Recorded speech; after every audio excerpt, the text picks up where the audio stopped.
دون ذلك ويغفر ما دون ذلك لمن يشاء ومن يشرك بالله فقد ضل ضلالا بعيدا إن يدعون من دونه إلا إناثا وإن يدعون إلا شيطانا مريدا لعنه الله وقال لأتخذن من عبادك نصيبا مفروضا ولأضلنهم ولأمنينهم ولآمرنهم فليبتكن آذان الأنعام ولآمرنهم فليغيرن خلق الله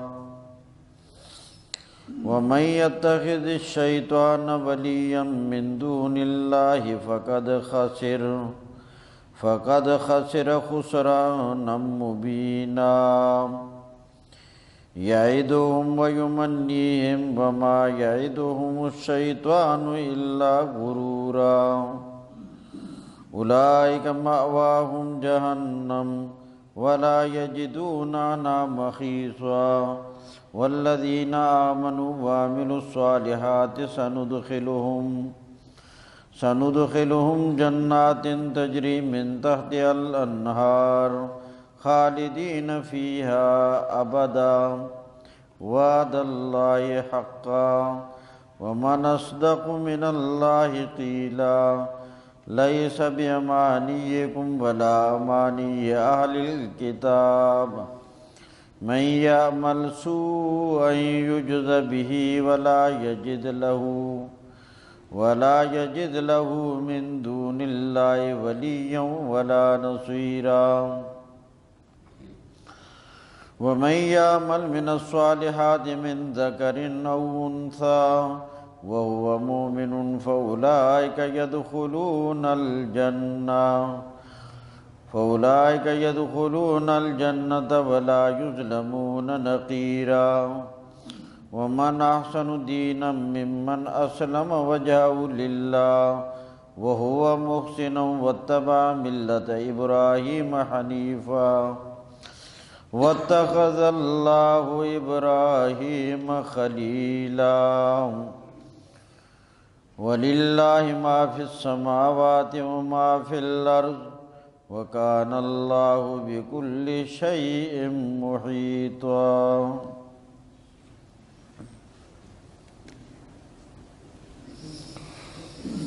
پہلی آیت کریمہ میں یہ مسئلہ بیان کیا گیا ہے کہ قیامت کے دن اللہ تعالیٰ شرک والے گناہ کو معاف نہیں کرے گا۔ دنیا میں کوئی آدمی معافی مانگ جائے، توبہ طائب ہو جائے تو معاف ہو جائے گا موت سے پہلے پہلے۔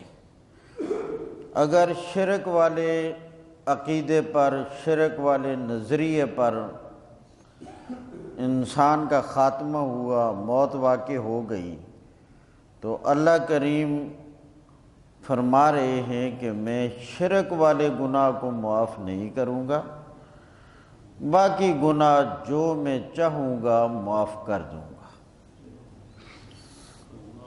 شرک والا گناہ معاف نہیں کروں گا، باقی میں جو چاہوں گا وہ معاف کر دوں گا۔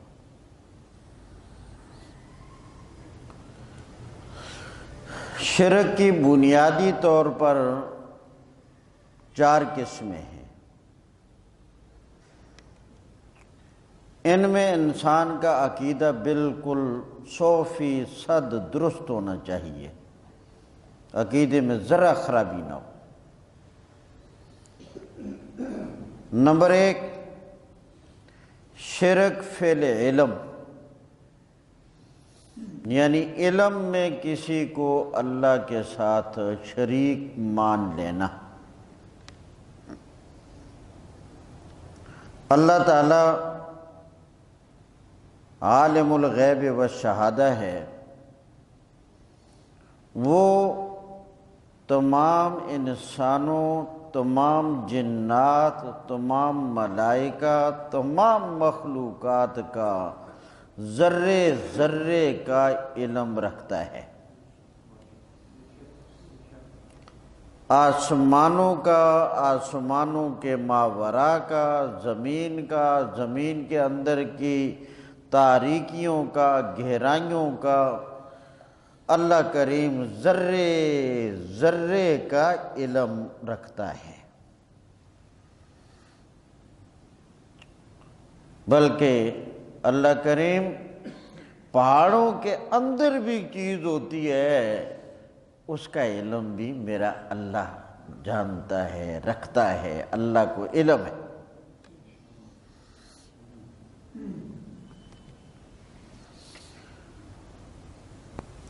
تو ذرے ذرے کا، پوری کائنات کا علم وہ اللہ تعالیٰ کی ذات کو ہے۔ لہذا کوئی آدمی اللہ کے علاوہ کسی میں ایسا علم مانے جس طرح اللہ تعالیٰ کی ذات کا علم ہے کہ وہ بھی ذرے ذرے کا علم رکھتا ہے، عالم الغیب و شہادہ ہے، عالم ما کان و ما یکون، جو ہو گیا اس کا بھی علم رکھتا ہے، جو ہوگا اس کا بھی علم رکھتا ہے۔ تو کوئی آدمی اس طرح کا علم کسی غیر اللہ میں، اللہ کی مخلوق میں مانے تو یہ ہو جائے گا شرک فی العلم۔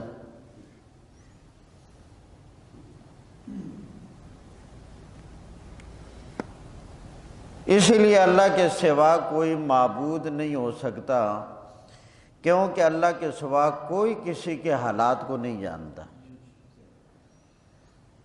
معبود وہی ہو سکتا ہے، پکار کے لائق وہی ہے جو حالات سے اور پورے احوال سے واقف ہو۔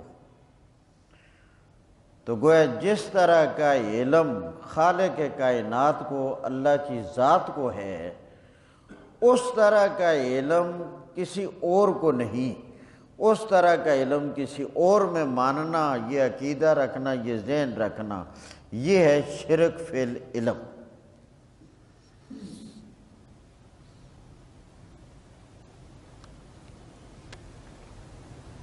دوسری قسم ہے شرک فی الدعا، کہ اپنی حاجتوں میں، اپنی ضروریات میں، اپنی مشکلوں میں، اپنی مصیبتوں میں غائبانہ اللہ کی ذات سے مانگنا ہے کہ اللہ کریم میری یہ مصیبت دور کر دے، اللہ کریم میری یہ مشکل دور کر دے، اے اللہ مجھے اس مصیبت سے نجات دے دے، اللہ کریم مجھے اس غم سے نجات دے دے، اللہ کریم میری مدد فرما۔ تو یہ غائبانہ اسباب سے ماورا مانگنا، دعا کرنا، یہ صرف اللہ تعالیٰ کی ذات سے ہو سکتا ہے۔ اگر کوئی آدمی کسی اور سے دعا کرے، اللہ کے کسی نبی کو دعا میں پکارے، اے اللہ کے فلاں نبی میری مدد کر، اللہ کے کسی فرشتے کو اپنی مدد کے لیے پکارے، کسی اللہ کے ولی کو اور نیک انسان کو اپنی مدد کے لیے اپنی دعا میں غائبانہ پکارے، تو یہ ہو جائے گا شرک فی الدعا۔ تو مانگنے میں، دعا کرنے میں صرف اللہ ہی کی ذات سے دعا کرنی ہے، اللہ ہی کی ذات سے مانگنا ہے، اللہ کے علاوہ کسی اور کو حاجت روا سمجھنا، مشکل کشا سمجھنا اور اس سے دعا کرنا، یہ ہو جائے گا شرک فی الدعا۔ نمبر 3، تیسری قسم ہے شرک فی التصرف، کہ اس کائنات کے ذرے ذرے کے اندر جو تصرف ہو رہا ہے، جو تغیر ہو رہا ہے، جو کام ہو رہا ہے، جو تبدیلیاں ہو رہی ہیں، جو انقلابات ہو رہے ہیں، وہ ہمیں سارے نظر آتے ہیں، مگر بظاہر تصرف کرنے والا نظر نہیں آتا۔ کون ہے جو بادلوں کو لا کر بچھا دیتا ہے، پھیلا دیتا ہے؟ کون ہے، کس کا آرڈر ہے کہ جس کے آرڈر سے ان بادلوں سے بارش برسنے شروع ہو جاتی ہے؟ کون ہے جس کے آرڈر سے برف باری شروع ہو جاتی ہے؟ کون ہے جس کے آرڈر سے یالہ باری شروع ہو جاتی ہے؟ کون ہے جس کے امر سے ہوائیں چلتی ہیں؟ کون ہے جس کے امر سے درخت پتے نکال لیتے ہیں؟ کون ہے جس کے امر سے پھولوں میں رنگ برنگے رنگ نمودار ہو جاتے ہیں؟ کون ہے جو پھلوں کو بڑھاتا ہے؟ کون ہے جو پھلوں کو لگاتا ہے؟ کون ہے، کون سی قدرت ہے جو پھلوں میں ذائقہ بھرتا ہے؟ کون ہے جو پھلوں کے اندر ذائقے کے ساتھ ساتھ رنگت بھرتا ہے؟ کون ہے جو پھلوں کے اوپر کا رنگ اور بنا دیتا ہے، اندر کا رنگ اور بنا دیتا ہے؟ یہ تغیرات پورے کائنات کے ذرے ذرے میں ہمیں نظر آ رہے ہیں، یہ صرف اور صرف اللہ تعالیٰ کا کام ہے۔ اس طرح کے ان تصرفات میں، ان تغیرات میں، ان تبدیلیوں میں کسی اور کو اللہ کے ساتھ شریک ماننا کہ اس طرح کوئی اور بھی کرنے والا ہے، یہ ہو جائے گا شرک فی التصرف۔ شرک فی التصرف بھی کہہ سکتے ہیں اور شرک فی الفعل بھی کہہ سکتے ہیں۔ نمبر 4، چوتھی قسم ہے شرک فی العبادت، کہ عبادت خاصہ خدا بندی ہے، عبادت صرف ایک اللہ کی کرنی، نماز اللہ کے لیے، قیام اللہ کے لیے، رکوع اللہ کے لیے، سجدہ اللہ کے لیے، نظر و نیاز منتی منوتی اللہ کے لیے، طواف اللہ کے لیے۔ تو یہ جتنی بھی عبادات ہیں، چاہے وہ زبانی عبادت ہو، چاہے وہ فعلی اور بدنی عبادت ہو، چاہے وہ مالی عبادت ہو، تو تمام عبادات لسانیہ زبانی عبادت، تمام عبادات بدنیہ بدنی اور فعلی عبادت، اور تمام عبادات مالیہ مال کی عبادت، یہ خاصہ خدا بندی اللہ ہی کے لیے۔ اور ان عبادتوں میں کسی اور کو اللہ کے ساتھ شریک مان لینا، کسی اور کے سامنے سجدہ کرنا، کسی اور کے سامنے جھکنا، کسی اور کے نام کی نظر و نیاز دینا، کسی اور کے لیے طواف کرنا، کسی اور کا طواف کرنا، یہ سب کی سب ہو جائے گی شرک فی العبادت۔ تو یہ 4 بنیادی قسمیں شرک کی، ان سے اپنے آپ کو بچا لو۔ ایک ہے شرک فی العلم، دوسرا ہے شرک فی الدعا، تیسری ہے شرک فی التصرف، اور چوتھی ہے شرک فی العبادت۔ اگر ان 4 میں کہیں بھی ذرہ برابر بھی شرک آ گیا تو اللہ کریم نے قرآن کریم کے اندر 2 مرتبہ یہ آیت اسی صورت میں ذکر کر کے کہہ دیا ہے کہ لوگوں میں شرک والے گناہ کو معاف نہیں کروں گا۔ ترجمے پر غور۔ کم علمی کی بنیاد پر اگر کوئی ایسی حرکت کر جائے، کم علمی کی بنیاد پر جو کر جائے، پہلے ہو چکا ہو، وہ تو جب بات سمجھ آ جائے معافی مانگے اللہ سے، توبہ طائب ہو۔ لیکن اسی طریقے سے اگر وہ چلا گیا تو یہ درست نہیں ہے، چونکہ اگر وہ کسی ایسی جگہ میں ہے کہ جہاں اس کو دستیاب بھی نہیں ہے علم، پھر تو بات ہے تھوڑی سی، مگر عموماً جیسے شہروں میں ہر قسم کا علم دستیاب ہے، علماء موجود ہیں، کتابیں موجود ہیں، ہر چیز موجود ہے۔ یہاں صرف اگر کسی کو شک ہے، ذرا متوجہ ہو کر تحقیق کرنے کی ضرورت ہے۔ اور وہ بات کو سمجھنے کی کوشش کریں۔ جی وسیلے سے دعا مانگنا، وسیلہ اللہ تعالیٰ کی صفات کا، یہ جائز ہے۔ اللہ کی صفتوں کو دعا میں وسیلہ بنا کر دعا مانگنا یہ درست ہے۔ قرآن کریم کو وسیلہ بنا کر دعا میں دعا مانگنا درست ہے۔ آپ نے ایسے نیک عمل کو جس کے بارے میں آدمی کو اتنا یقین ہو کہ میرا یہ عمل ما سوائے اللہ کی رضا کے نہیں تھا، آپ نے اس عمل کو دعا میں وسیلہ بنانا جائز ہے۔ باقی رہ گیا مسئلہ کسی شخصیت اور کسی ذات کو دعا کے اندر وسیلے میں ذکر کرنا، یہ درست نہیں ہے۔ کسی شخصیت کو دعا کے اندر وسیلے میں ذکر کرنا یہ درست ہو، یہ نہیں۔ جی کوئی بھی ہو، عظمت رسول کا واسطہ ہے۔ ہاں یہ ٹھیک ہے، یہ صفت ہے۔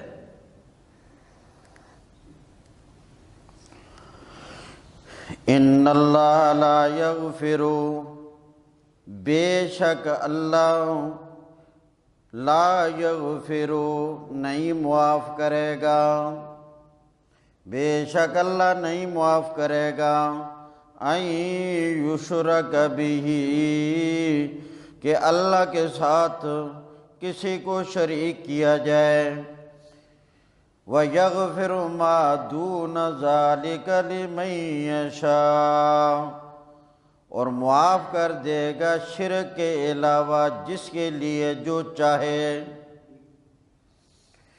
وَمَن يُشْرِكْ بِاللَّهِ، اور جو اللہ کے ساتھ شرک کرے، وَمَن يُشْرِكْ بِاللَّهِ، من جو یشرک شرک کرے، وَمَن يُشْرِكْ بِاللَّهِ، اور جو اللہ کے ساتھ شرک کرے، فَقَدْ ضَلَّ ضَلَالًا بَعِيدًا، پس تحقیق یقیناً وہ گمراہ ہو گیا بہت دور کی گمراہی، وہ حق سے بہت دور ہو گیا، بہت دور ہو گیا۔ اب اس کے قریب آنے کے لیے بڑا وقت چاہیے، بہت دور ہو گیا۔ ہاں اگر اس کے بات سمجھ آ جائے، کوئی غور و فکر کرنے کی طرف مائل ہو جائے، پھر حق کے قریب آ جائے گا۔ بالکل اسی طرح کی آیت اسی سورہ مبارکہ میں پہلے گزر چکی ہے، آیت نمبر 48 اسی صورت میں، اور وہاں بھی اللہ نے یہ بات بیان فرمائی ہے، مگر آیت کا آخر جو ہے نا وہ دونوں کا جدا جدا ہے۔ ان اللہ لا یغفر ان یشرک بہ ویغفر ما دون ذلک لمن یشاء ومن یشرک باللہ، یہاں تک وہاں کی آیت بھی اور یہاں کی آیت بھی ایک ہی ہے۔ اس کے بعد آخری جو حصہ ہے یہاں ہے فقد ضل ضلالا بعیدا، اور وہاں ہے فقد افترى اثما مبینا، وہاں یہ ہے، وہاں افتراء کا ذکر ہے اور یہاں گمراہی کا ذکر ہے۔ بلکہ دیکھنا تو آیت نکال کر دیکھ لیں، آیت نمبر 48 سورہ نسائی، آیت نمبر 48، ان اللہ لا یغفر ان یشرک بہ ویغفر ما دون ذلک لمن یشاء ومن یشرک باللہ فقد افترى اثما عظیما، اس نے بہت بڑا گناہ گھڑ لیا۔ تو یہاں آخر میں آ گیا آیت نمبر 48 میں افترى اثما عظیما، اور اس آیت میں ضل ضلالا بعیدا آ گیا۔ وجہ فرق یہ ہے کہ وہاں یہودی علماء کے شرک کا ذکر تھا، وہاں یہودی علماء کے شرک کا ذکر تھا۔ وہ جانتے تھے کہ اللہ کے ساتھ شریک کوئی نہیں، مگر اس کے باوجود انہوں نے اپنے دنیا کے فائدے کے لیے، اپنے دنیا کے ہدیے تحفے لینے کے لیے، اپنی دنیا کی روٹی کے لیے اور دنیا کے مال و دولت کے لیے انہوں نے حق کو چھپا کر لوگوں کو شرک پر لگا دیا تھا، اور وہ جانتے تھے کہ یہ اللہ کے ساتھ شرک ہے۔ اس لیے وہاں ذکر کیا گیا افطرا اثما عظیما، یہ بہت بڑے گناہ کا انہوں نے جانتے ہوئے افطرا کیا۔ اور یہاں عام جاہلوں کے اور ان پڑھوں کے شرک کا ذکر ہے، اس لیے یہاں ذکر کیا ضلالا بعیدا، دور کی گمراہی میں جا پڑا۔ یہ جو لائبریری والا مسئلہ وہ اس میں آ گیا۔ جی آ گیا نا، بالکل۔ بس کوششیں کرنی اپنے آپ کو شرک سے بچانا ہے۔ اگلی آیت میں اللہ کریم نے فرمایا مشرکین مکہ کی تردید کرتے ہوئے کہ وہ لوگ جن کو اللہ کے سوا اپنی حاجتوں میں پکارتے ہیں وہ سارے کے سارے مؤنث ہیں۔ وہ سارے کے سارے کیا ہیں؟ مؤنث۔ مطلب اس کا یہ ہے کہ انہوں نے اپنے بتوں کے جو نام تجویز کر رکھے تھے وہ نام مؤنث والے تھے،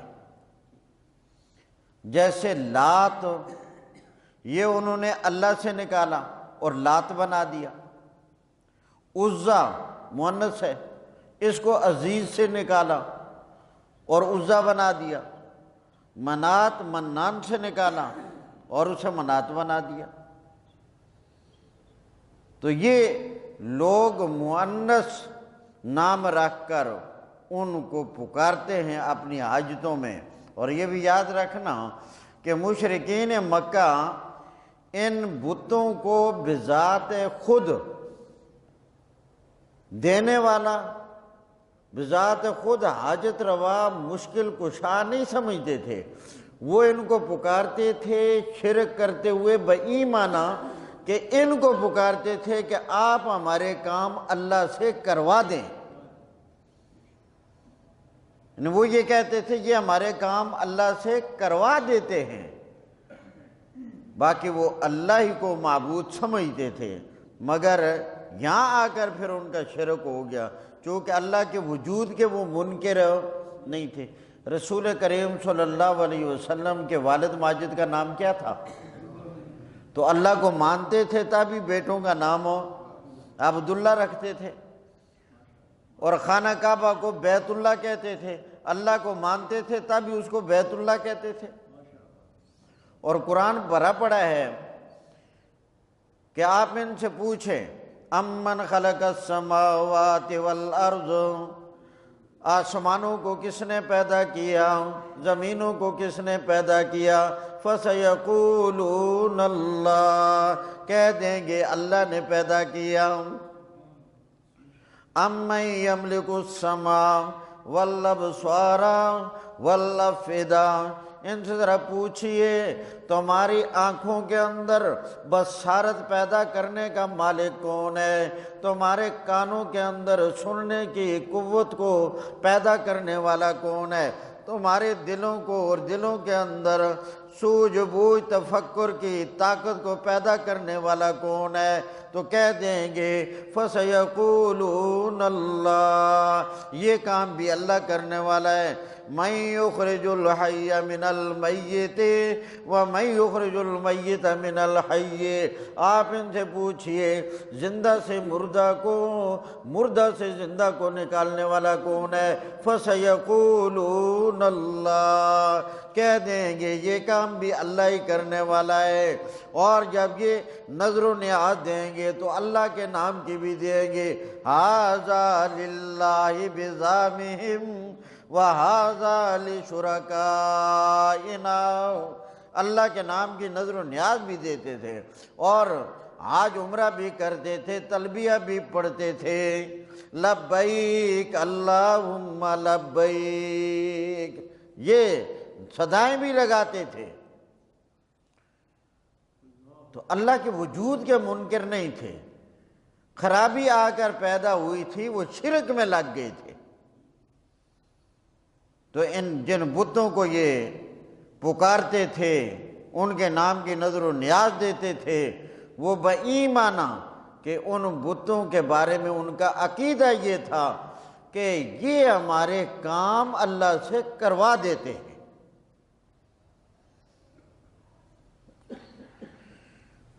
یدعونا، این یہ نفی کے لیے ہے، ان کا معنی ہوگا نفی والا.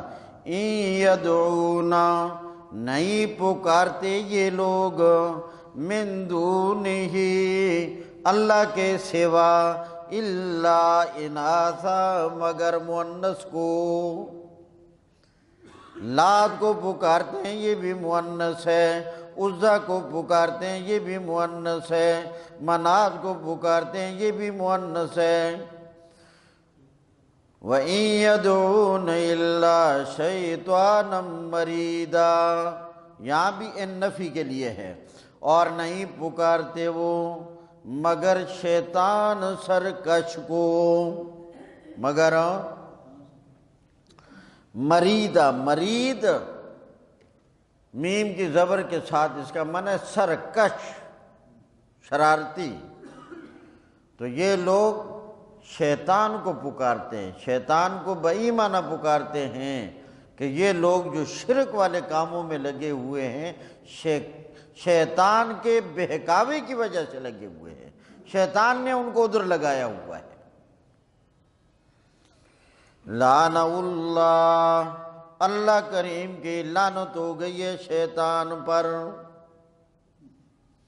اس سے آگے کی آیتوں میں شیطان کے ایجنڈے کا ذکر ہے، شیطان کے ایجنڈے کا، شیطان کے دستور کا، شیطان کے منشور کا اعلان ہے.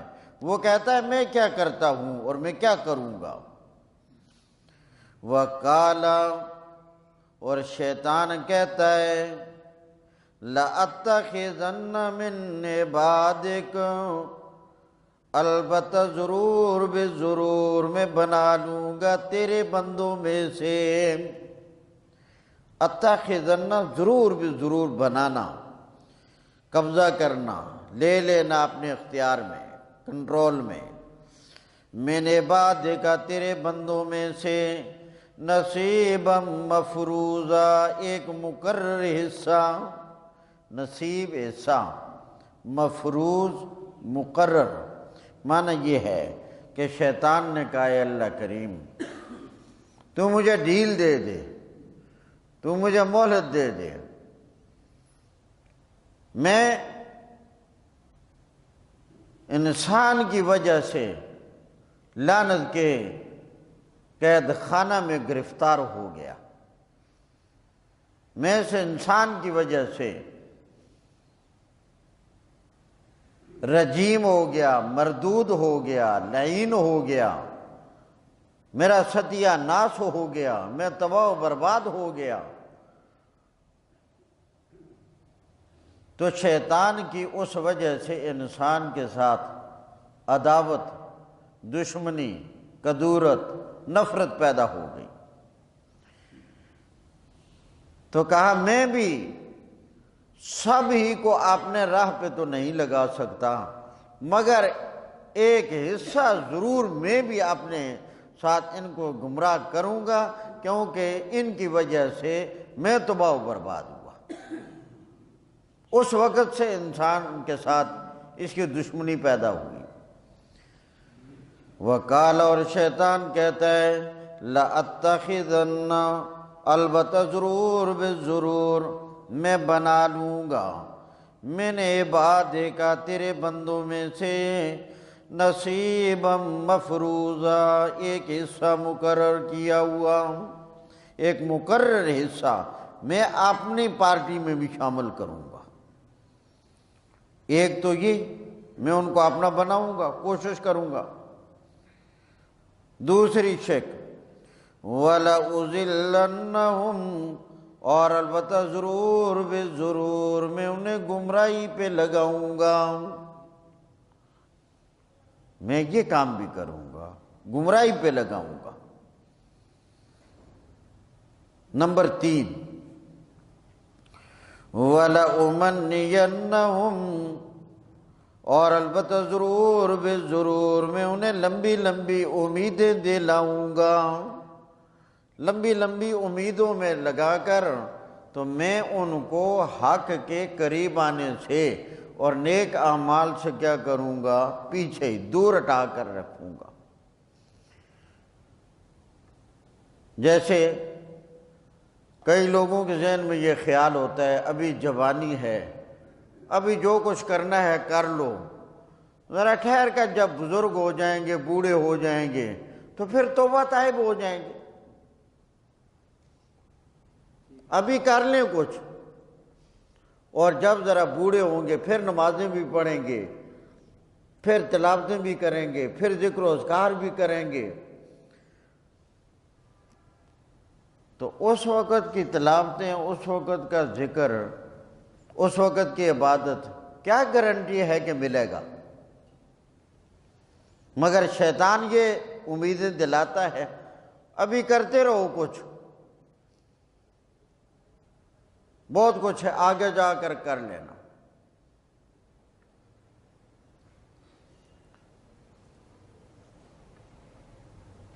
اور پھر کہتا ہے میں ذرا بڑا ہو جاؤں گا، بزرگ ہو جاؤں گا تو پھر نمازیں بھی کریں گے، ذکر و اذکار بھی کریں گے۔ تو اس وقت جب کہ انسان اور کچھ کرنے کا رہا ہی نہیں، اگر یہ نہیں کرے گا تو کرے گا کیا؟ شیخ سعدی رحمۃ اللہ علیہ فرماتے ہیں اصل نیکی وہ تو یہ ہے جوانی کے زمانے میں جب کہ ساری قوتیں تیرے اندر موجود ہیں، اس وقت تو اللہ کا حکم مان، اس وقت کی تیرا توبہ اور اس وقت کا تیرا تقوی، اس وقت کی تیری نیکی وہ اللہ کے ہاں جو مقام رکھتی ہے وہ بڑھاپے کے تقوی کا مقام ہو کہ پہلے سو کر پھر بڑھاپے میں تقوی اختیار کرنا، وہ درجہ نہیں۔ در جوانی توبہ کردن شیوائے پیغمبری، جوانی کے زمانہ میں توبہ کرنا یہ ہے پیغمبری طریقہ۔ در جوانی توبہ کردن شیوائے پیغمبری، حضرت یوسف علیہ السلام نے جوانی کے زمانے میں کہا تھا نا، جب زلیخا نے برائی کی دعوت دی، وَغَلَّقَتِ الْأَبْوَابَ، دروازے بند کر دیے، تالے لگا دیے، وَقَالَتْ حَيْتَ لَكَ، جلدی آ جا۔ حضرت یوسف پیغمبر نے فرمایا قَالَ مَعَاذَ اللَّهِ، کہ تو نے سمجھ لیا، دروازے بند کر لیے، کامیاب ہو گئے، کوئی نہیں دیکھ رہا، جس ذات کا حکم توڑ رہے ہیں وہ تو دیکھ رہا ہے۔ تو در جوانی توبہ کردن شیوائے پیغمبری، وقت پیری گرگ ظالم میں شود پرہیزگار، بڑھاپے میں تو بیڑیا بھی صوفی ہو جاتا ہے، وہ بھی پرہیزگار بن جاتا ہے، کیونکہ جب کرنے کا کچھ نہ رہا، کوئی مار دھاڑ ظلم زیادتی دھوکہ فراڈ کرنے کا اب نہ رہا تو اور کیا کرے گا؟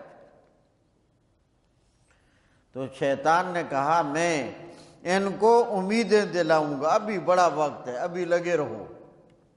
اور اللہ معاف کرے بعض لوگ حج نہیں کرتے، کہتے ابھی بس ادھری کچھ اور کام شام بھی کرنے ہیں، یعنی ذہن میں یہ بھی ساتھ ہے کہ حج کریں گے تو حج کے بعد تقوی اختیار کرنا پڑے گا، ہاں پھر تو نیکیوں کی طرف مائل ہونا پڑے گا۔ تو ابھی تو ہم نے بہت کچھ کرنا ہے، شیطان کے اندر پترا لگا رہے، ذرا ٹھہر کے آگے جا کے کرنی ہے، یہ بڑا ٹائم ہے۔ حالانکہ جب انسان کے اندر حج کی استطاعت موجود ہو جائے اسی وقت حج فرض ہو جاتا ہے، تو خیر شیطانی ایجنڈے کا ایک جز یہ ہے کہ میں ان کو امیدیں دلاتا رہوں گا اور آرزویں دلاتا رہوں گا اور یہ بدکاری معصیت میں لگے رہیں گے۔ وَلَأُمَنِّيَنَّهُمْ، اور البتہ ضرور بے ضرور میں انہیں امیدیں دلاتا رہوں گا۔ نمبر 4، فَلَيُبَتِّكُنَّ آذَانَ الْأَنْعَامِ، میں انہیں حکم دوں گا یہ ضرور بے ضرور کاٹیں گے جانوروں کے کان۔ مراد یہ ہے یہ اس زمانے کے عرف اور ان کے رسم اور رواج کے طریقہ کار کے مطابق ذکر کیا گیا۔ وہ لوگ بعض جانوروں کے بتوں کے نام پر آزاد کر دیتے تھے، اس سے کسی قسم کا فائدہ نہیں لیتے تھے، نہ دودھ کا، نہ سواری کا، نہ گوشت کا، نہ اون کا، کسی قسم کا فائدہ نہیں لیتے تھے، اور اس کا کان چیر دیتے تھے، اور وہ علامت ہوتی تھی اس بات کی کہ یہ بتوں کے نام پر آزاد جانور ہے، یہ کسی کی کھیتی میں چلا جائے، کسی کا نقصان بھی کر دے تو کوئی آدمی اس کے ساتھ چھیڑ چھاڑ نہیں کر سکتا تھا، کیونکہ یہ نظر کا جانور ہے، بڑا متبرک جانور ہے اور بتوں کے نام پر آزاد چھوڑا ہوا جانور ہے۔ تو اس کے مطابق ذکر کیا کہ میں لوگوں کو حکم دوں گا وہ جانوروں کے کان کاٹیں گے، یعنی شرک والے کام میں مبتلا کروں گا، شرکیہ افعال میں اور شرکیہ کاموں میں میں انہیں مبتلا کرنے کی پوری کوشش کروں گا۔ ہمارے موجودہ زمانے میں بھی بعض لوگ غیر اللہ کے نام پر جانوروں کو آزاد چھوڑ دیتے ہیں۔ آپ نے دیہاتوں میں، گاؤں میں کئی ریوڑوں کے ریوڑ دیکھے ہوں گے، اور بلکہ ان کے گلے میں تھیلیاں ڈالی ہوتی ہیں، لوگ اس میں ہدیہ نذرانہ بھی ڈالتے ہیں۔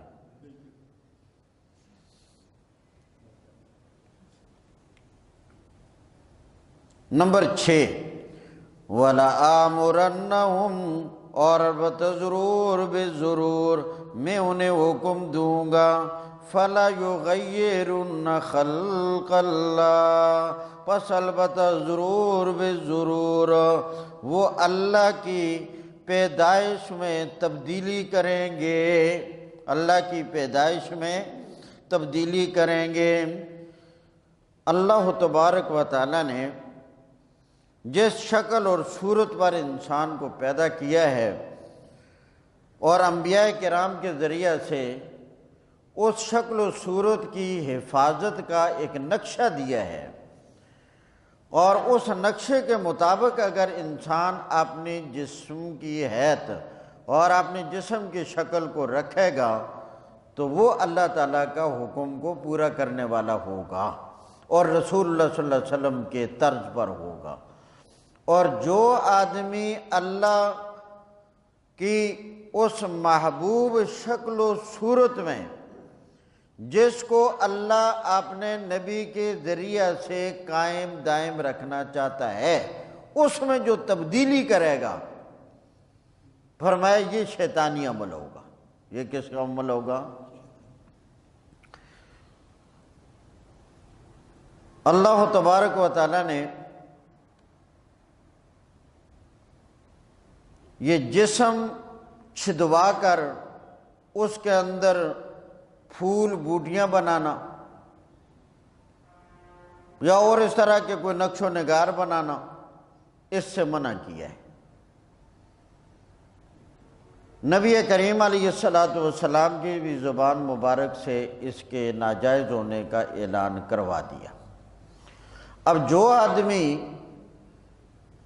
چھدوائے گا گویا وہ اس آیت کے بالکل خلاف ہے، فَلَا يُغَيِّرُنَّ خَلْقَ اللَّهِ، فَلَا يُغَيِّرُنَّ خَلْقَ اللَّهِ، وہ اللہ کی صورت، اللہ کی پیدا کی ہوئی صورت، اس میں تغییر تبدیلی کریں گے۔ اور اسی طرح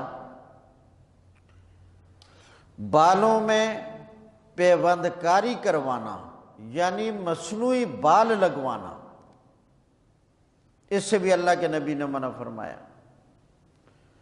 مگر یہ یاد رکھنا، مصنوعی بال جو ہوتے ہیں، ایک ہوتے ہیں انسان کے بال اور ایک انسان کے علاوہ بنائے ہوئے ہوں یا کسی جانور کے ہوں جیسے اونٹ وغیرہ کے۔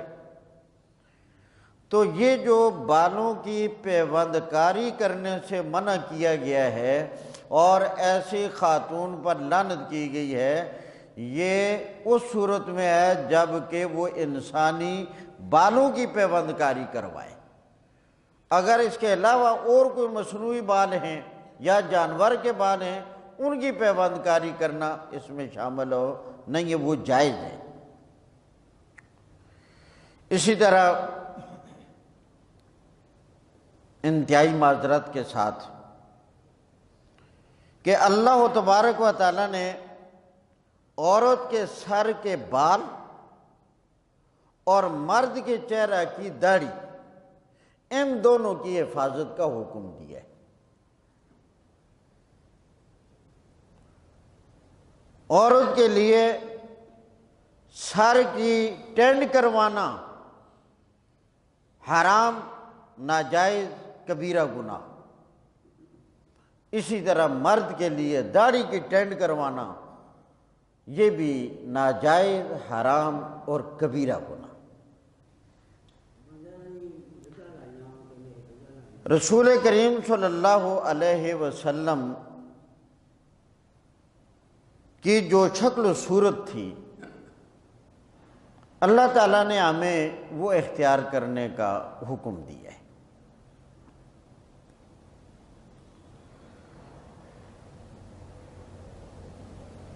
ایک صحابی کے داڑھی کے چند بال تھے، تو کسی دوست نے کہہ دیا یار یہ اچھے نہیں لگتے، یا تو داڑھی ہوتی پوری تو ان کو اتار دو۔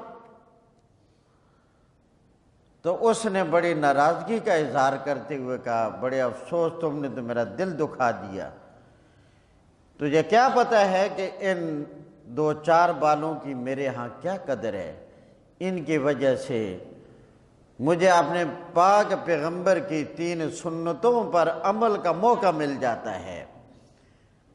اللہ کے نبی کی سنت ہے داڑھی کو دھونا، یہ ہیں تو میں ان کو دھوتا ہوں، اگر یہ نہ ہوتے تو میں داڑھی کو دھونے والا نہ ہوتا۔ نمبر 2، داڑھی کو تیل لگانا اللہ کے نبی کی سنت ہے، یہ ہیں تو میں ان کو تیل لگاتا ہوں، اگر یہ نہ ہوتے تو مجھے وہ داڑھی کو تیل لگانے والی سنت اس سے بھی محرومی ہوتی۔ نمبر 3، داڑھی کو کنگھی کرنا بھی سنت رسول ہے، اگر یہ بال نہ ہوتے تو میں کنگھی کس کو کرتا، تجھے کیا پتہ ان بالوں کی کیا قدر ہے میرے۔ ایک دفعہ رسول کریم صلی اللہ علیہ وسلم کے پاس ایران کے مجوسیوں کا ایک وفد آیا اور انہوں نے داڑیاں منڈوائی ہوئی تھیں۔ رسول کریم صلی اللہ علیہ وسلم نے ان لوگوں کی شکل دیکھ کر ان سے پوچھا من امرکم بہذا، بھئی تمہیں یہ داڑیاں منڈوانے کا حکم کس نے دے دیا ہے؟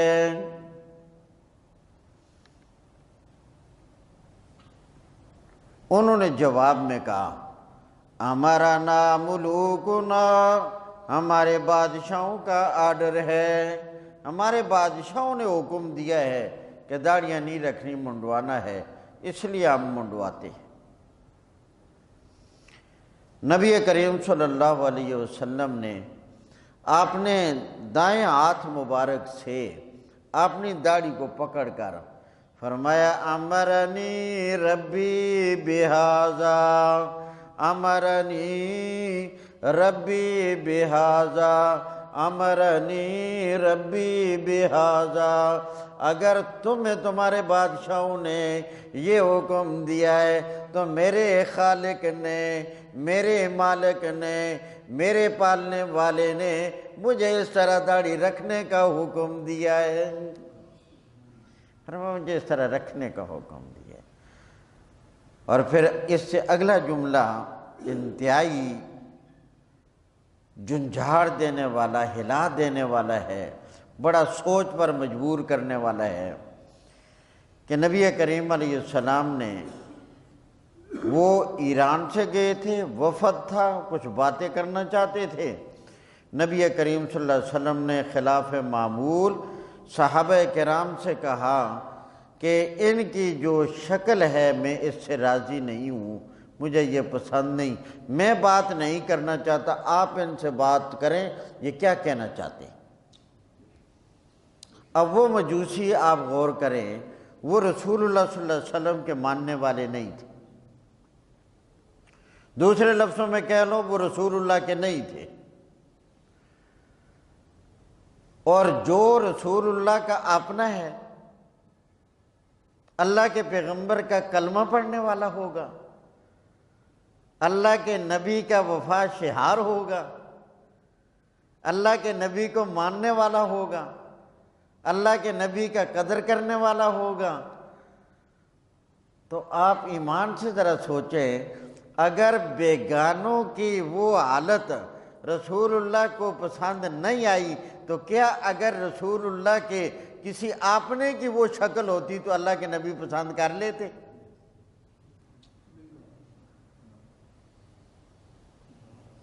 اور میں کبھی سوچتا ہوں، اگر قیامت والے دن اللہ نے ہم سے یہی ایک سوال کر لیا، کیا میرے بندو، تمہاری نمازوں کا حساب بھی کر لیں گے، تمہارے روزوں کا حساب بھی کر لیں گے، تمہاری دیگر عبادات کا، نیکیوں کا، اعمال صالحہ کا سب محفوظ ہیں، ہو جائے گا حساب۔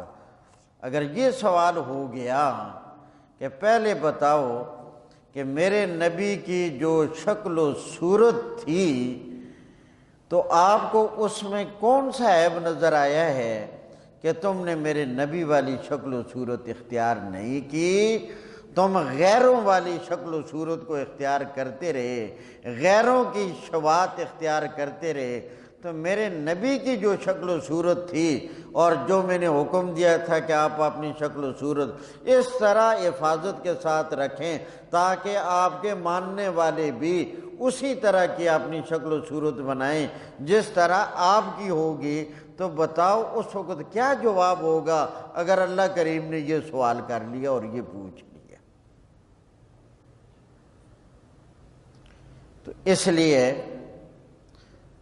داڑھی کا منڈوانا چہرے سے، یہ باقاعدہ اسی آیت کے تحت تمام مفسرین نے فَلَا يُغَيِّرُنَّ خَلْقَ اللَّهِ، اس کے اندر اس داڑھی منڈوانے کو ذکر کیا ہے۔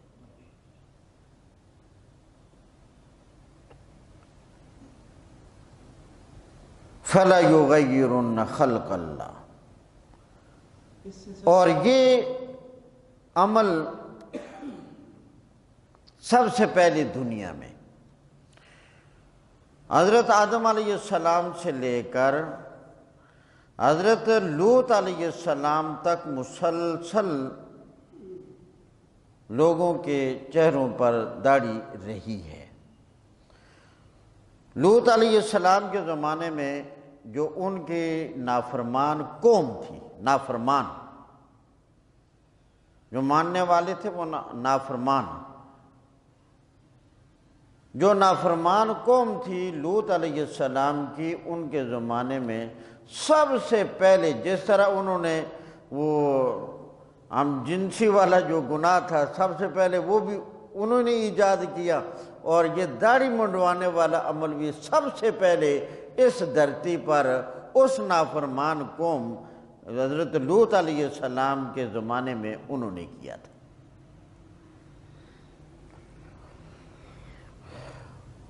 وَلَآمُرَنَّهُمْ، اور البتہ ضرور بے ضرور میں انہیں حکم کروں گا، فَلَيُغَيِّرُنَّ خَلْقَ اللَّهِ، پس البتہ ضرور بے ضرور وہ اللہ کی پیدا کی ہوئی اس صورت کو جس کی حفاظت کا حکم ہے لوگ تبدیل کریں گے۔ اس میں سر وہ فطرت بھی آ سکتی ہے کیا؟ کہ جو فطرت اللہ نے اس مقصد کے لیے پیدا کیا، غیر فطری طور پر اس کو استعمال کرنا، یہ بھی اس میں میں سمجھا ہی نہیں سوال آپ کا۔ ایک اللہ کی فطرت ہے کہ جس مقصد کے لیے کوئی چیز پیدا کیا ہے اس مقصد کو قائم رکھنا، اگر اس سے غیر فطری کام لیا جائے یا اس مقصد سے ہٹ کے لیا جائے کام تو اس میں شامل ہاں، اس کے عموم میں وہ بھی شامل ہے۔ وَمَن یہ سارا چونکہ شیطانی ایجنڈا ہے، جتنی باتیں یہ اوپر سے ذکر ہوئی اس کے ایجنڈے میں، وَمَن يَتَّخِذِ الشَّيْطَانَ وَلِيًّا، اور جو شیطان کو اپنا دوست بنا لے گا من دون اللہ، اللہ کے سوا، فقد خسر خسرانا مبینا، پس تحقیق اس نے نقصان اٹھایا بالکل واضح خسارہ، واضح نقصان۔ یعدہم، کیونکہ شیطان انہیں وعدے دیتا رہتا ہے، وَیُمَنِّیہم، اور انہیں آرزویں دلاتا رہتا ہے، اور نیکیوں سے آرزویں دلا دلا کر رنگ برنگے خسارے والے وعدے کر کے گویا فطری طور پر وہ انسان کو ذرا پیچھے کرنے کی کوشش کرتا ہے۔ وَمَا يَعِدُهُمُ الشَّيْطَانُ إِلَّا غُرُورًا، اور شیطان کے وعدے سارے کے سارے دھوکہ ہیں، یعنی ما نفی کے لیے ہے، نہیں وعدہ کرتا شیطان ان سے الا غرورا، مگر دھوکہ دینے کے لیے، تباہی والے وعدے ہیں۔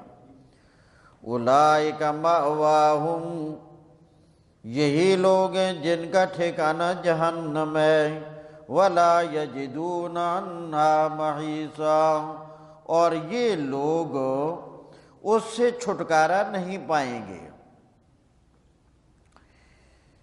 اس سے اگلی آیت کریمہ میں اللہ تعالیٰ کی اطاعت کرنے والے، اللہ کے حکم ماننے والے نیک لوگ، مسلمان لوگ، ان کا انجام ذکر کیا گیا۔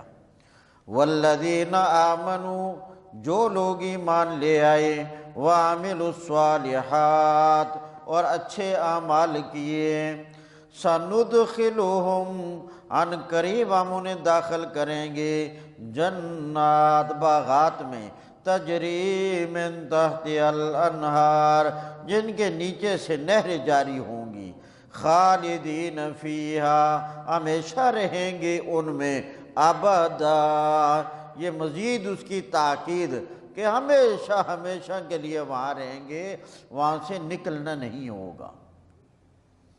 وعد اللہ حقا، یہ اللہ کا وعدہ ہے، اور اللہ کا وعدہ بالکل حق اور سچ اور پکا ہوتا ہے، اس میں خلاف ورزی ہو۔ وَمَنْ أَصْدَقُ مِنَ اللَّهِ قِيلًا، اور اللہ کی بات سے بڑھ کر کس کی بات سچی ہو سکتی ہے؟ اللہ نے یہ وعدہ کر دیا ہے، یہ انعامات تمہیں ملیں گے، اور وہاں ہمیشہ کے لیے داخلہ جنت میں ملے گا۔ اگلی آیت کا پہلے شان نزول سمجھ لیں۔ حضرت قتادہ رضی اللہ تعالیٰ عنہ فرماتے ہیں کہ ایک دفعہ یہودیوں کے ساتھ کچھ مسلمانوں کا مکالمہ ہو گیا، بات چیت چل پڑی، تو وہاں ذرا بات مفاخرانہ انداز میں چل پڑی۔ مسلمان اپنا فخر ظاہر کرنے لگے اور یہودی اپنا فخر ظاہر کرنے لگے۔ یہودی کہنے لگے ہم بہتر ہیں کیونکہ ہمارے نبی تمہارے نبی سے پہلے ہے، ہماری کتاب تمہاری کتاب سے پہلے ہے۔ مسلمانوں نے کہا نا ہم بہتر ہیں کیونکہ ہماری کتاب آخری کتاب ہے، ہماری کتاب ساری کتابوں کی سردار ہے، ہمارے نبی آخری نبی ہیں اور ہمارے نبی امام الانبیاء ہے، لہذا ہم تم سے، یہ بات چل پڑی۔ اس کے جواب میں اللہ نے یہ آیت نازل فرمائی، فرمایا ان فخریہ باتوں سے کامیابی نہیں ہوگی. دیکھیں غور کر، ان فخریہ باتوں کے اظہار سے بات نہیں بنے گی.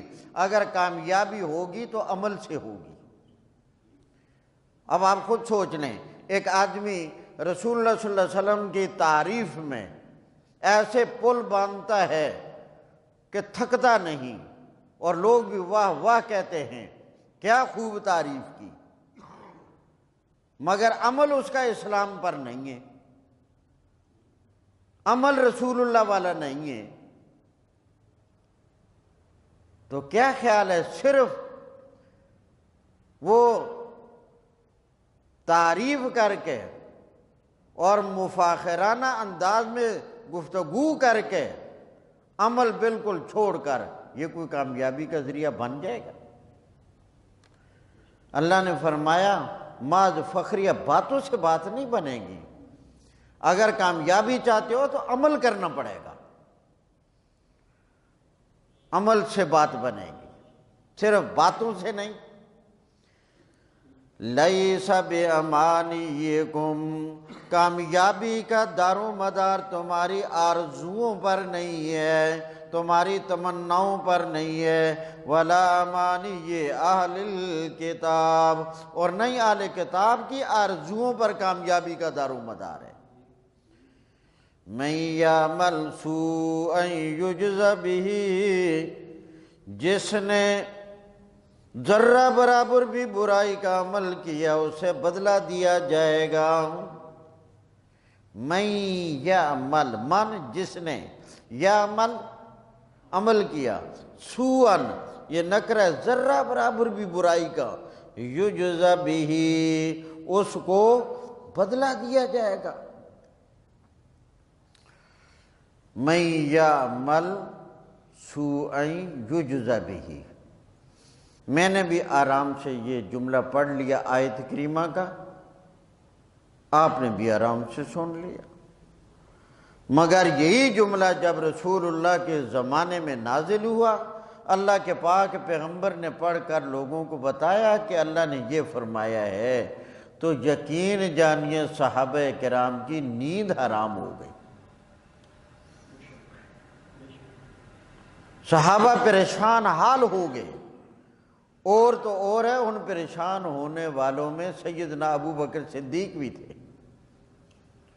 فرمایا اللہ کے رسول ہمارا کیا بنے گا؟ اللہ نے فرمایا من یعمل سوءا، جس نے ذرہ برابر بھی کیا کوئی گناہ، یجز بہ اس کو بدلہ دیا جائے گا. تو اے اللہ کے نبی، ہم میں کون ہے جس نے ذرہ برابر گناہ نہ کیا ہو؟ معصوم عن الخطا، محفوظ عن الخطا، وہ تو رسول کریم صلی اللہ علیہ وسلم کی ذات گرامی ہے. اے اللہ کے پاک پیغمبر، ہم میں سے کون ہے جس نے کوئی نہ کوئی برائی کا کام نہ کیا ہو، کوئی نہ کوئی گناہ، کوئی نہ کوئی زیادتی اس سے نہ ہوئی ہو؟ ایسا ہے کون؟ تو مطلب یہ ہوا پھر ہم میں سے اس کے لیے تو ہر آدمی تیار ہو جائے کہ اس کا بدلہ پھر ہمیں ملے گا. من یعمل سوءا یجز بہ. اور صحابہ کرام بڑی کثیر تعداد میں رسول اللہ صلی اللہ علیہ وسلم کے پاس آتے رہے.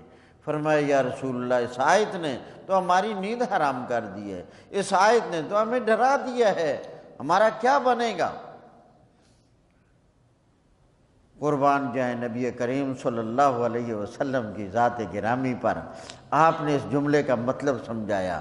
فرمایا پریشان نہ ہونا، اس جملے کا یہ مطلب ہرگز نہیں کہ یہ جزا تمہیں آخرت ہی میں دی جائے گی. اس جملے کا یہ مطلب ہرگز نہیں کہ اس گناہ کی سزا تمہیں ہر حال میں آخرت ہی میں، جہنم ہی میں دی جائے گی. فرمایا اس کا بدلہ دنیا میں بھی ہو جاتا ہے، بلکہ اللہ اپنے پیاروں کو، اللہ ایمان والوں کو، اللہ کلمہ پڑھنے والوں کو دنیا ہی میں پاک صاف کر کے اٹھا لیتا ہے. فرمایا اگر انسان کو دنیا میں کوئی غم آیا، اللہ اس کو بدلہ بنا دیتا ہے اس گناہ کا، گناہ معاف ہو جاتا ہے۔ پریشانی آئی تو اللہ تعالیٰ اس پریشانی کو گناہ کا بدلہ بنا دیتا ہے، وہ گناہ ختم ہو جاتا ہے۔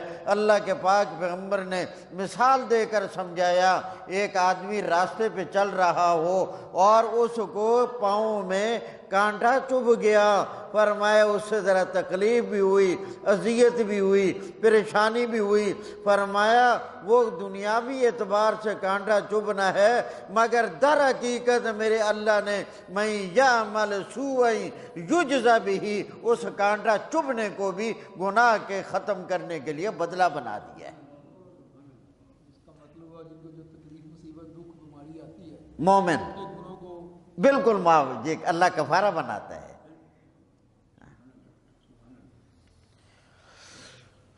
وَمَن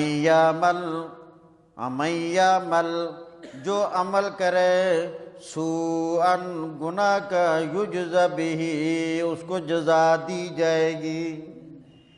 تو دنیا ہی میں اللہ مومنوں کو، ایمان والوں کو دے کر پاک صاف کر دیتا ہے۔ وَلَا يَجِدْ لَهُ مِن دُونِ اللَّهِ وَلِيًّا، اور نہیں پائے گا کوئی انسان اپنے لیے اللہ کے سوا کوئی کارساز، ولیًّا کا معنی یہاں کارساز، وَلَا نَصِيرًا نہ کوئی مددگار۔ وَمَن يَعْمَلْ مِنَ الصَّالِحَاتِ جو آدمی بھی نیک عمل کرے گا، نیک کام کرے گا، من ذکر او انثیٰ، مرد ہو یا عورت ہو، وَهُوَ مُؤْمِنٌ اور وہ ایمان والا ہو، فَأُولَئِكَ یہی لوگ ہیں، يَدْخُلُونَ الْجَنَّةَ جنت میں داخل ہوں گے، وَلَا يُظْلَمُونَ نَقِيرًا اور تل برابر ان پر ظلم نہیں ہوگا۔ تو اس آیت میں بتایا گیا کہ اعمال کے اللہ کے ہاں معتبر ہونے کے لیے، اعمال کے اللہ کے ہاں مقبول ہونے کے لیے ایمان شرط ہے۔ اگر ایمان ہے تو آخرت میں اعمال مقبول اور معتبر ہوں گے، اگر ایمان نہیں ہے تو وہ آخرت میں اللہ کے ہاں مقبول اور معتبر نہیں ہوں گے۔ وَمَنْ أَحْسَنُ دِينًا اس آدمی سے بڑھ کر کس کا دین اچھا ہو سکتا ہے، یا اس آدمی سے بڑھ کر دین کے اعتبار سے کون اچھا ہو سکتا ہے، مِمَّنْ أَسْلَمَ وَجْهَهُ لِلَّهِ جو اپنے آپ کو اللہ کے لیے تابع کر دے، فرما بردار کر دے، اسلم تابع کر دینا، فرما بردار کر دینا، وَهُوَ مُحْسِنٌ اور وہ اخلاص والا ہو، وہ نیکی کرنے والا ہو، محسن اچھا کام کرنے والا ہو۔ اس آیت کریمہ نے دو چیزیں ذکر کر دیں، ایک کہ اعمال کے معتبر ہونے کے لیے اخلاص ضروری ہے، اگر اخلاص ہوگا تو عمل اللہ کے ہاں معتبر اور قابل اعتبار ہوگا اور مقبول ہوگا۔ دوسری چیز ہے عمل کا خود اچھا ہونا، نیک ہونا۔ اگر اخلاص ہو مگر عمل ہی اچھا نہیں ہے، اور اچھا عمل وہ ہوتا ہے جو رسول اللہ کی سنت والا ہو، اچھا عمل وہ ہوتا ہے جو رسول اللہ کی، اس سے معلوم ہوا کہ اگر کوئی آدمی بدعت کا کام کرتا ہے اور کرتا بڑے اخلاص سے ہے، کرے بدعت کا کام اور کرے بڑے اخلاص سے، تو وہ مقبول نہیں ہوگا، کیونکہ اخلاص بھی ضروری ہے، ساتھ عمل کا بھی اچھا ہونا، سنت کے مطابق ہونا ضروری ہے۔ تو وہ عمل چونکہ اچھا نہیں ہے، اخلاص تو ہے، عمل اچھا نہیں، یہ دو چیزیں ہوں گی، اخلاص بھی ہو اور عمل بھی سنت رسول والا ہو، تب معتبر ہوگا۔ اسلم وجہہ للہ اس میں اخلاص آ گیا، وَهُوَ مُحْسِنٌ اس میں سنت آ گئی، اللہ کے نبی کی سنت والا عمل ہو۔ وَاتَّبَعَ مِلَّةَ إِبْرَاهِيمَ حَنِيفًا اور پیروی کی حضرت ابراہیم کی ملت کی، وہ ابراہیم حنیفہ جو یکسو ہونے والے تھے، یعنی سارے ادیان باطلہ کو چھوڑ کر دین قیم کی طرف مائل ہو جانے والے تھے۔ وَاتَّخَذَ اللَّهُ إِبْرَاهِيمَ خَلِيلًا، اور اللہ کریم نے ابراہیم کو خلیل بنا دیا۔ اللہ نے ابراہیم کو، اب یہاں خلیل کا معنی سمجھنا، کیا مطلب خلیل بنا دیا؟ ابراہیم کو خلیل بنا دیا۔ خلیل اسے کہتے ہیں کہ جس کے دل میں اللہ کی محبت اتنی آ جائے کہ دل بھر جائے، کسی اور کی محبت کے لیے دل میں گنجائش نہ ہو، اردا گرد تو لپٹ جائے دل کے ساتھ۔ بیٹے کی محبت، اندر گنجائش نہیں رہی، باہر۔ بیوی کی محبت، اندر گنجائش نہیں ہے، باہر کہیں چمٹ جا۔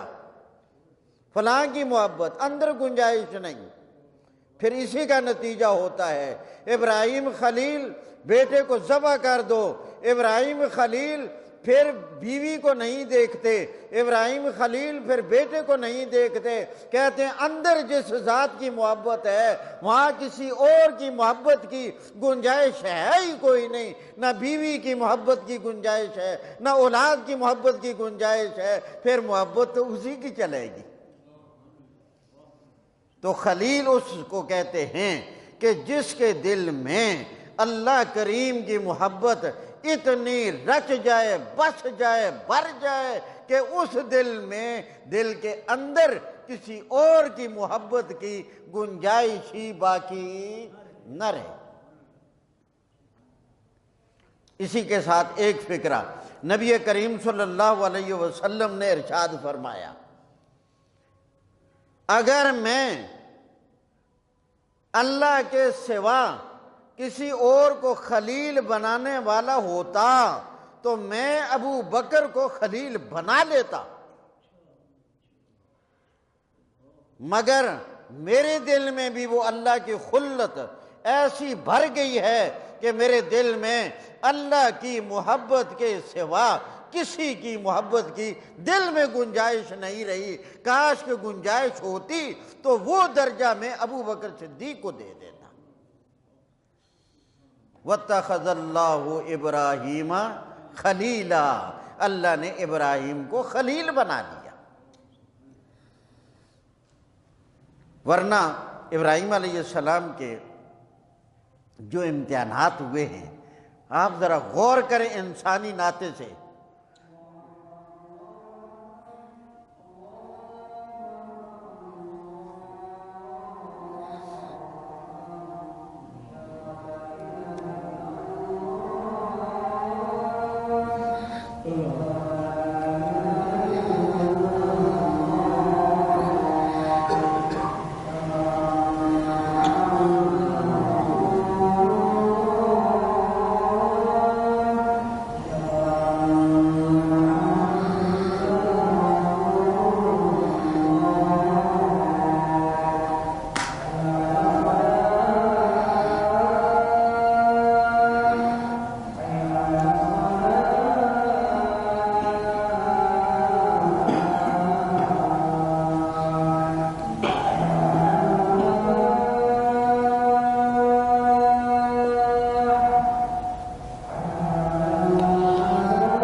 شیر خوار بچہ، بیوی، ابراہیم لے جاؤ، جبرائیل رہنمائی کریں گے، وہاں چھوڑ آؤ۔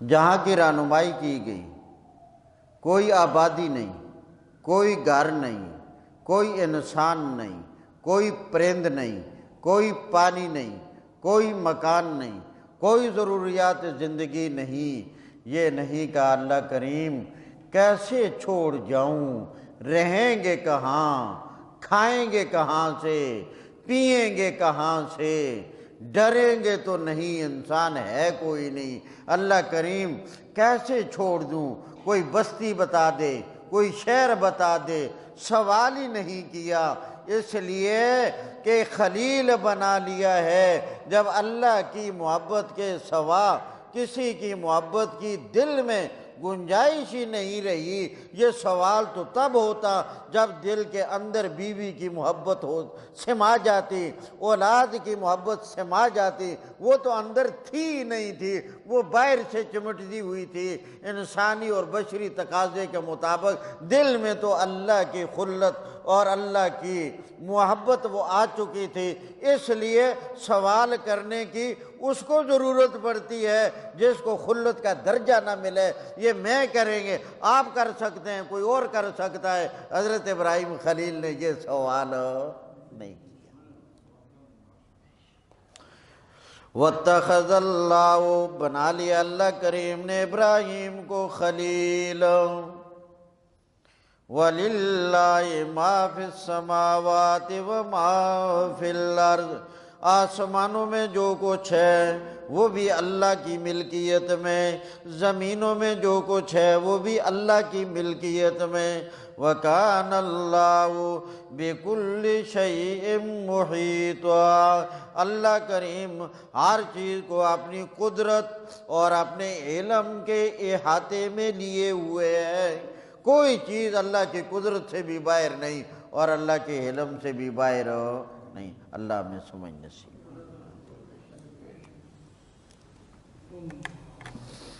الحمدللہ رب العالمین۔